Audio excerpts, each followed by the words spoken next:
much to both of you for joining me. Ramya, I'd like to start with you because it is unusual to have a young woman in a startup that too related to technology and science. What is the worst thing that you've ever heard from someone that you've asked for funding from? That's a good start, actually, because of course, being in the startup sector, we do tend to go to approach a lot of different investors. I think initially one of the best things that I've heard is the first thing, we were 3 co-founders, and 2 of us were females and 1 was a male. So and I was front-ending most of all of these talks, and a couple of times when these people met me, they were like, so why don't you bring in your male co-founder onto the board so that we can see what we need to take forward? Right. And they also wanted to know if the tech actually belonged to me. And to be honest, one of the panelists, one of the interviewers in one of the, I think it was again for an investor meet, told me when nobody else was able to think about it, why did you think of this technology? It doesn't sound right to me because it does not exist. So these are the kind of, yes. But that is the whole point of technology. Yes, that's the whole point of innovation, right? You actually invent something that's not there. And bringing in a line of products, robotics or social robotics for in disability sector is a completely new line. And yeah, these are few of the many things that I actually came across. Do you laugh or do you cringe or do you get angry? I think as a woman who's always been, I think in common words, more, sadly this is the case, they tell that I am more like a man than a woman because you strive, you want to fight and you want to fight for your rights. And this is how I was looked at. I think over a period of time, in like 20 odd years, you kind of tend to be able to handle it better. Like initially you'll get pissed, you'll get really annoyed, looking at the fact that even the basic things that we need to fight for, but eventually you'll be like, you know what, this is not the way to go. Let's take it, let's show how things work. Let's make sure that we produce something that they don't even know. Like for example, I don't need a man on my panel for them to give me my money. My product should speak for itself. So I went about the fact that let's not lose it, but you know, let's focus on the point that we require. Nimaya is important and that's what it requires. But I make sure that I spread this message everywhere I go.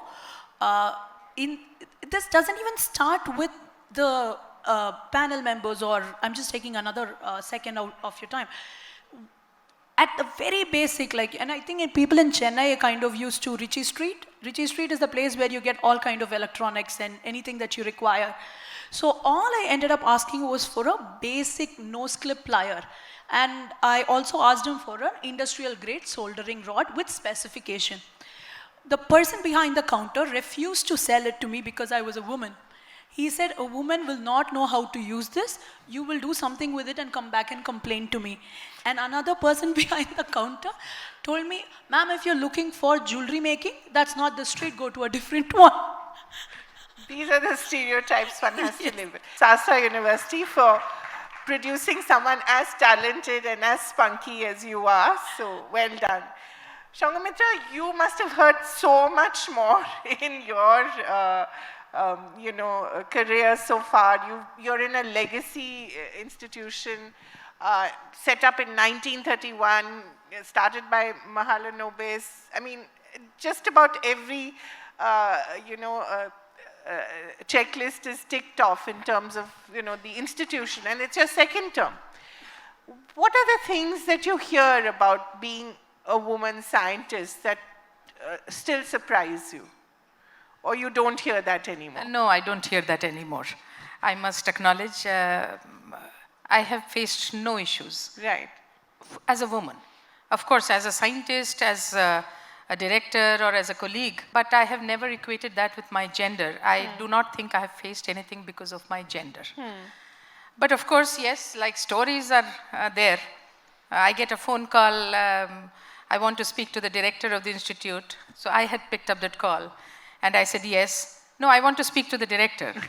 So then I had to explain that I am the director. So that took some people by surprise. But I think this is not out there, and this is changing.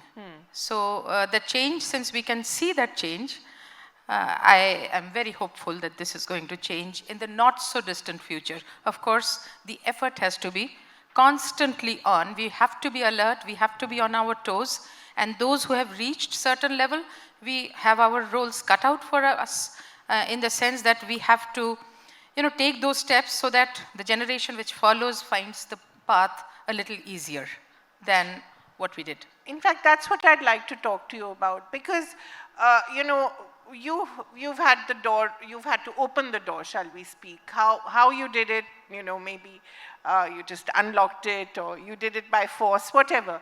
But now to keep the door open for the women who will follow, what are the things that we need to do? What are the things that you are doing to make sure that that happens? That's right. One thing is, in particular in STEM, in science, technology, engineering, mathematics, still the representation of women is very low. Therefore, in institutions like ours, representation of women, girls in the classes, it's quite low. We have been thinking about it, how to increase this representation. You see, our examination system, the way we evaluate, that is more tuned towards a lot of practice, a lot of tuitions and things like that. Also be very, very alert to the stereotype. Yeah. We have to actually explicitly speak it out, that these are the stereotypical roles cut out for the women, where we have to be alert that this is not so. Be alert that this is a trap which you might fall into. Do not fall into these traps. Mathematics, physics are a girl can do as well as any other person. But because of very early on social conditioning, girls tend to go away from mathematics. It's such a beautiful subject. Girls tend to go away from physics. Again, a wonderful subject, the best subject, at least to me, the best subject that one can think of. But that social conditioning, that the parents, us, teachers, everybody, we have to be alert that the girl is not exposed to such stereotypes from very early on, so that she can flourish in the way that her natural capabilities allow.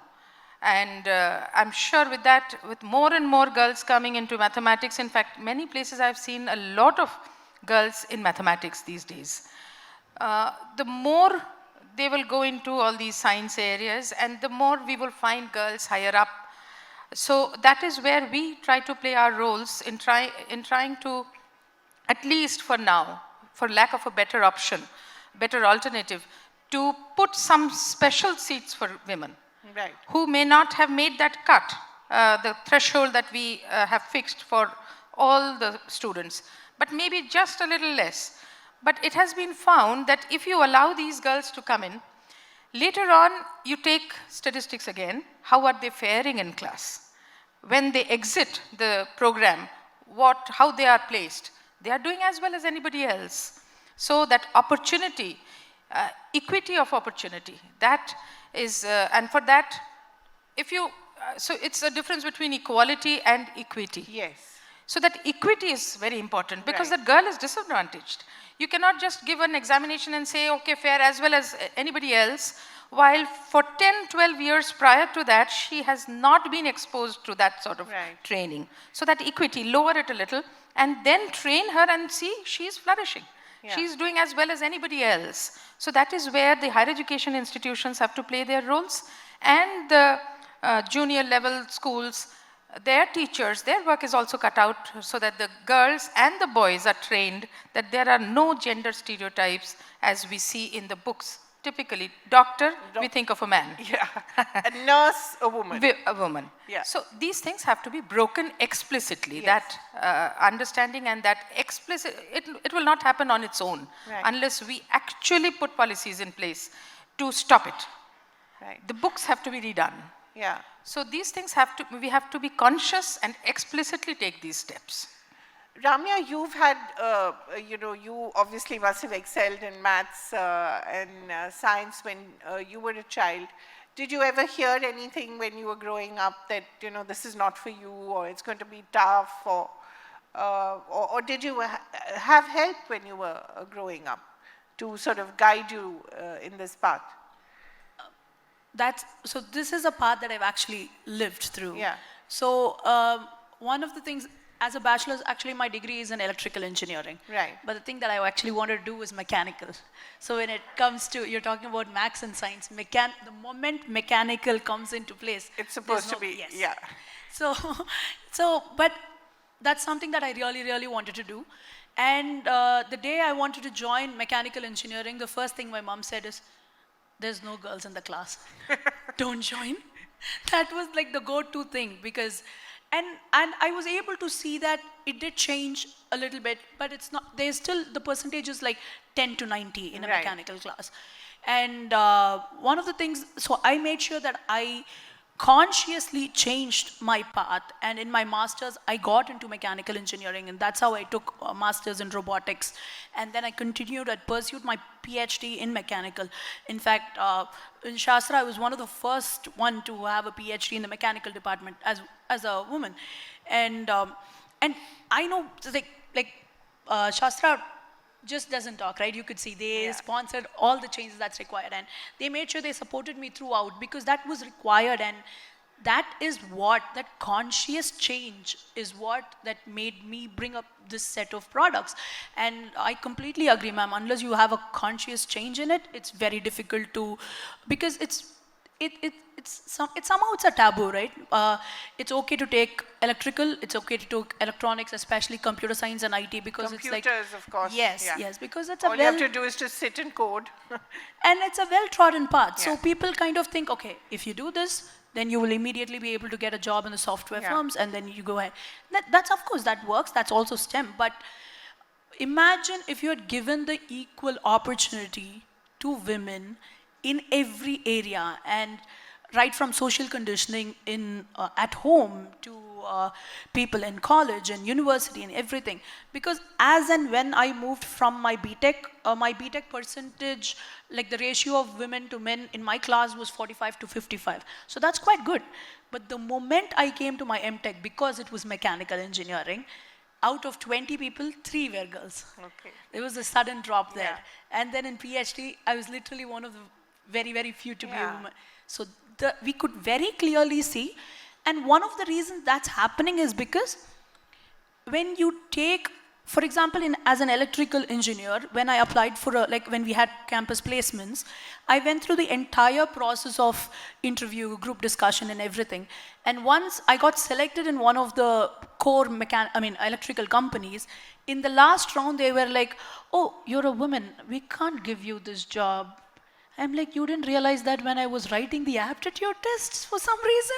You had to make me sit through 7 rounds and then suddenly tell me that... What was the justification? Because it's a field work and women are not capable of doing that. So be it with the electrical line, they're not capable. It's not, it's your safety. No, you're not capable. Right. That's the difference that brings in.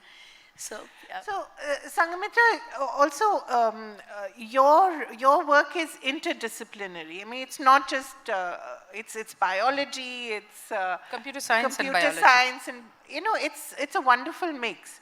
This kind of interdisciplinary work. You talk a bit about that and the joy of bringing 2 or 3 kinds of disciplines together, as in fact Ramya has done as well. It's both social engineering as well as mechanical engineering. So that whole idea of interdisciplinary work is, there's so much fun in that, isn't it? There is so much of fun in that. Well, biology just happened, by chance when I had already become a faculty member. I was terrified of biology in my school. Terrified of several subjects except, of course, physics, mathematics, and the languages. You were always very good in them. I was good in physics and mathematics, yes, Right. and the languages. But anything that required memorization, I was very much afraid of that. But then what happened is I was doing computer science, I was developing algorithms which were like, classification algorithms, clustering algorithms. You have many, many things, and you want to classify. You want to say that these are the entities which belong to a particular class, etc. So we were developing algorithms for that, and I got a student who was had a biology background, and he convinced me that the work that we've been doing, the algorithms we've been developing, have a lot of applications in biology in analyzing biological data. So with him, you mean in the way that we feel, in the way that we think? No. In terms of molecules which are there inside the cell, Right. and each molecules actually there's technology by which you can measure, let's say, the concentration of the different molecules, etc. inside the cell when certain activities are happening, certain biochemical reactions are happening, and then, so for example, we have the genes. How much the gene is active? There is technology by which you can measure it. So therefore, in humans, there are about 30 of the order of 30,000 genes. So then you can measure the activity level of these 30,000 genes, and from there you might want to figure out which are the genes which have a particular, either it's very high or activity is very high or very low in certain disease conditions. So I was looking at some molecules called microRNAs, which has a lot of role to play in cancer. So my work has been around cancer, studying cancer in terms of computational algorithms. So this student teaches me biology and I teach him computer science. That's how it started. And every day he would teach me. I did not even remember genes, chromosomes, and so these things. Every day he would teach, I would forget. Next day he would teach me again. So he was a very patient teacher. And then I learned. It took about a year or so to pick up all the nuances of, not all, but at least majority, to understand the data set that I was working with. Because I could have just looked at it blindly as data. Right. But I wanted to understand the mechanism, the biological processes which created that data. So that is why I had to spend a lot of effort to understand the biological processes behind it. But then with that student, it was like, two-way traffic. He learned from me, I learned from him, and the collaboration worked very well. In fact, he is now in the US for many years now. So that is how I got into this area, but this is a very, it sounds nice. Yeah. That interdisciplinary, transdisciplinary, collaboration, etc., it is very difficult to actually make it work. Because still now, in India at least, we lack that basic respect for the other discipline. Right. And we don't have opportunities as well. No, right? we do have. Tend to work in silos. We work in silos, but that nobody has forced us to work in silos. Yeah, that of is course. Silos we have created for ourselves. Right. And we have been unable to break those silos, so that is our problem. But that realization is there. People are now, collaborating across disciplines, across institutions, but not to the extent which is desirable. And for that, for example, a biologist has to respect the mathematician has to respect the computer scientist. Otherwise, with the availability of software everywhere, every domain expert thinks that I can do everything on my own, which is not correct. That is why the work is suboptimal. If a computer scientist sits with a statistician who sits with a biologist, and this group together solves a problem, then the quality of that work will be much higher. That is why we are working, but we are still not to that level. So that is where we have to change. For instance, in the West, in the US, there was this Bell Laboratories model where most of the interdisciplinary talk happened in the canteen, apparently. Exactly. And that's where a lot of inventions and innovations happen. Absolutely. The ideas get created in such informal interactions. Yeah. That, to the extent desirable, is not there still. Right. But nowadays you will see there are newer institutions which are coming up which do not have departments, they have schools. Yes. So an economist sitting beside a physicist, sitting beside a biologist, etc. And then they start talking. And then magic happens. So we are still waiting to get to that level, but we have to. What is the thing that has given you most joy when you've discovered something? What is it that's given you most joy?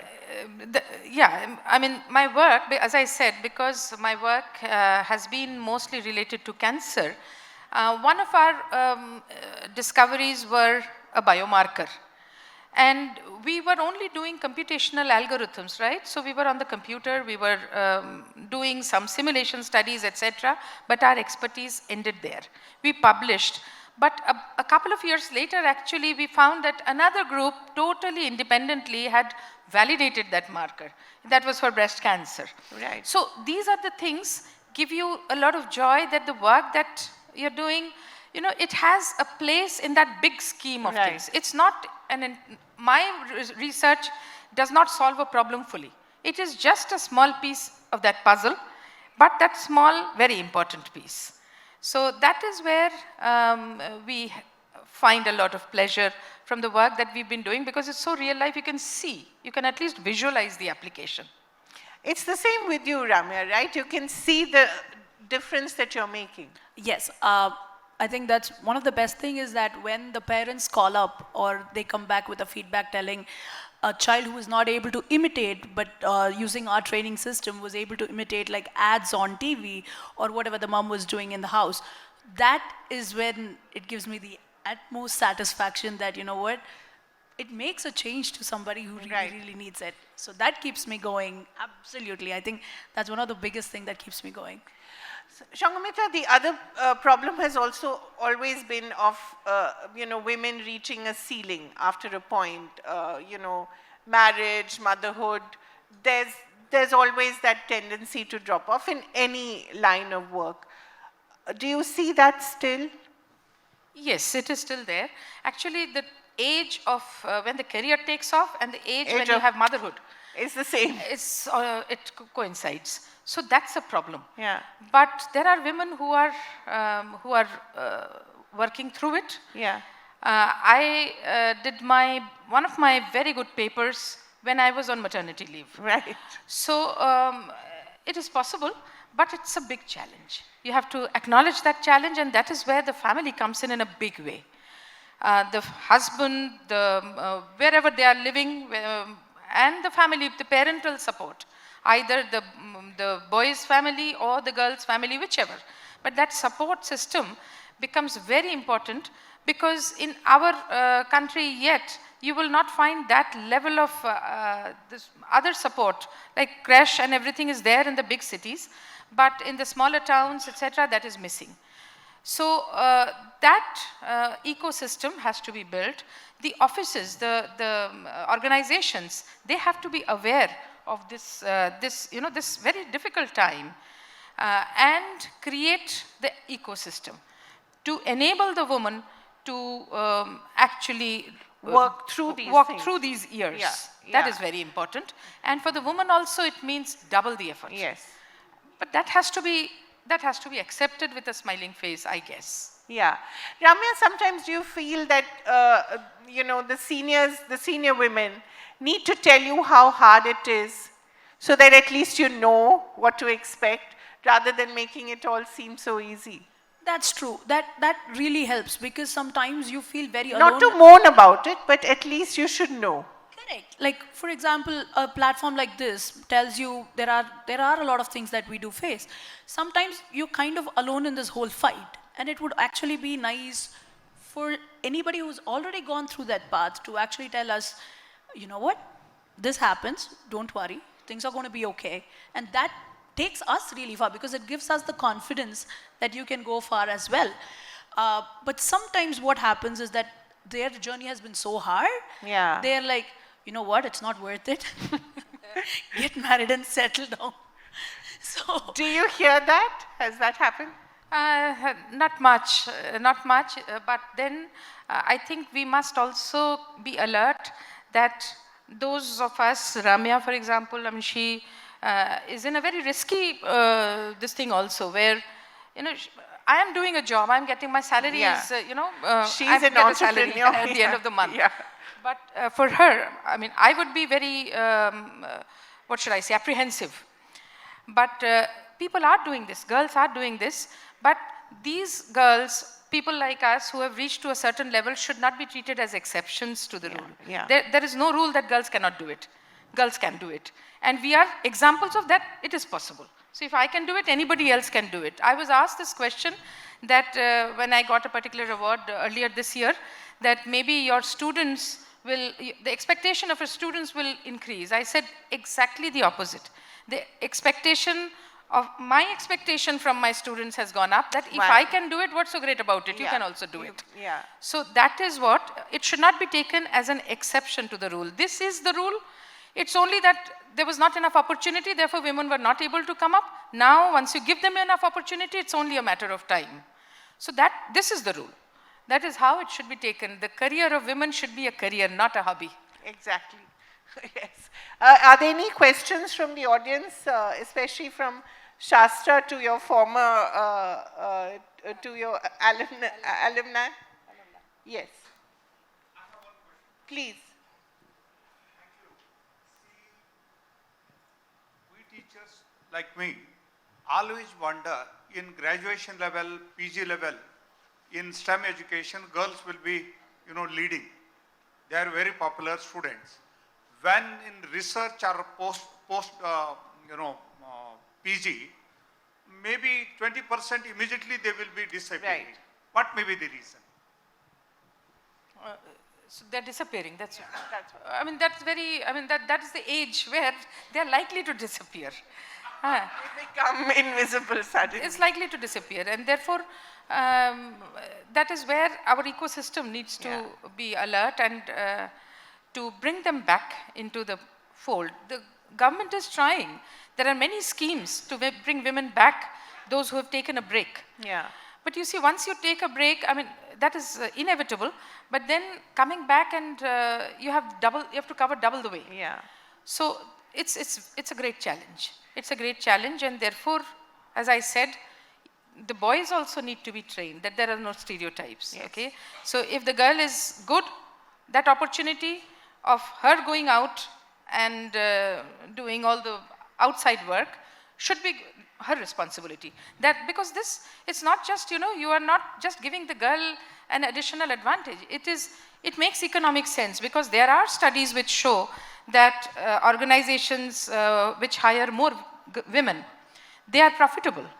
So it makes economic sense to have women in the workforce, to let them work. It's not, you are not doing them a favor. Yeah. To enable, to To help everybody in this society. Yeah. You need the women to be there.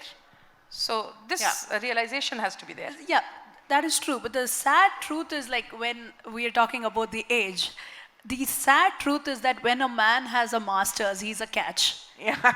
When a woman has a master's, she's not very desirable. That's the problem there. Because I know the path that I've gone through, and I've faced literally every single thing. So that's always been the case. But that support starts with your family. Right. And of course, the most important thing is that growing up, everybody, irrespective of the gender, should be taught that there are absolutely no stereotypes across the gender at all. That comes as the very, very, very basic thing. Because in my case, my dad really supported me go through the whole thing. If it wasn't for him, that support was constant. And that helped me get to my PhD and do whatever I am here today. But that is not the case in most of them. I've seen women aspire so much, and they have unbelievable ideas, and they would make such unbelievable leaders. And to see that potential go to waste because of the sheer lack of support is where the problem is in this. Yeah, please. Ms. Question. Deep. Yeah. When you talked about disappearing girls, and she's partly answered that. Do these girls disappear out of personal choices they're making, or is it social pressure? Partly both. Sometimes it's a personal choice because that is the age when they have a child. So mothers feel guilty. That guilt conscience. Or they are made to feel guilty. Sorry? Or they are made to feel guilty. Yes, made to feel, but also I've seen many women who on their own feel very guilty if they're not giving their child, particularly the child, enough time. There are very few women who do not feel guilty. I think one or two exceptions are there who say that, okay, I am like whatever I am. I don't want to be in the home all the time, and I don't feel guilty about it. So that guilt feeling, and also the expectation of the near family, that "Arey, bachche ko nahi dekhoge tum? Yeah. What mother you are?" That also adds on. I think that is more than the person's own choice, but even the person's choice plays a role. She chooses to come out of that hectic life and give more time to the child. I think that is both ways, as you said, both ways. May we have fewer disappearing women, and may there be more women like you, more visible, more vocal, and more productive. And society benefits at the end of the day, isn't it? Right. Thank you so much, both women. It was a delight. A little louder applause would be nice. Thank you so much. Thank you.